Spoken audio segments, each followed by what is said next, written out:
Hallo, ich bin Christian, ich bin Zuckerlmacher und ich bin heute auf Inspirationsreise in Erfurt.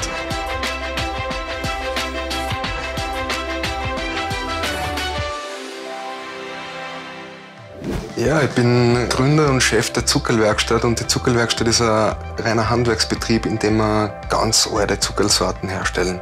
Dass wir die Zuckerlwerkstatt gegründet haben, war eigentlich absoluter Zufall. Das heißt, meine Frau und ich, wir waren im Urlaub, haben zufällig so eine kleine Bonbon-Manufaktur gesehen, waren beide komplett begeistert von dem Handwerk und haben uns gedacht, wow, das müssen wir auch machen.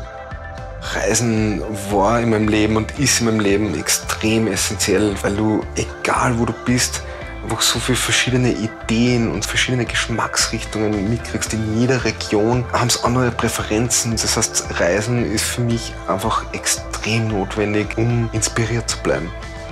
Das Erste, was mir in Erfurt aufgefallen ist, ist, dass der Flair, den die Stadt hat, das ist so wie im Mittelalter.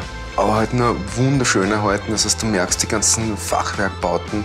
Du kriegst mit, dass da irrsinnig viele Kirchen sind. Und alles ist total lieb, schnuckelig und wirklich gut erhalten geblieben.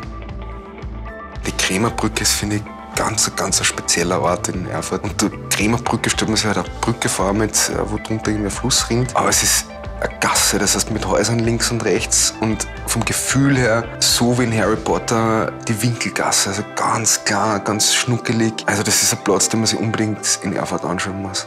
Bei der Ägidienkirche ist halt das wirklich Coole, dass man einfach raufgehen kann. Das heißt, dass man im Turm bei den Glocken vorbei und auf einer ganz engen, kleinen Wendeltreppe ganz nach oben kann in den Turm und dann natürlich mit einem Wahnsinnsausblick über Erfurt belohnt wird. Also das Flair in der Schokoladenmanufaktur Goldhelm war einfach irrsinnig beeindruckend, weil du gehst rein und hast das Gefühl, du bist in so einem typischen Tante-Emma-Laden wie vor 100 Jahren. Ich habe das Glück gehabt, mit der Josie quasi die ganzen Kreationen von Goldhelm zu verkosten.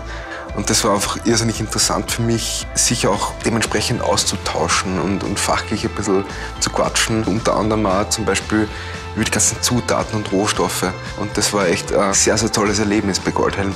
Wie ich die Info gekriegt habe, dass wir nach Erfurt fahren, habe ich eigentlich überhaupt keine Vorstellung gehabt, wie die Stadt ist. Und das war für mich einfach eine irrsinnige Überraschung, nach Erfurt zu kommen und da quasi ein kleines Juwel zu finden. Das war einfach eine richtig coole Erfahrung, die ich nicht missen möchte.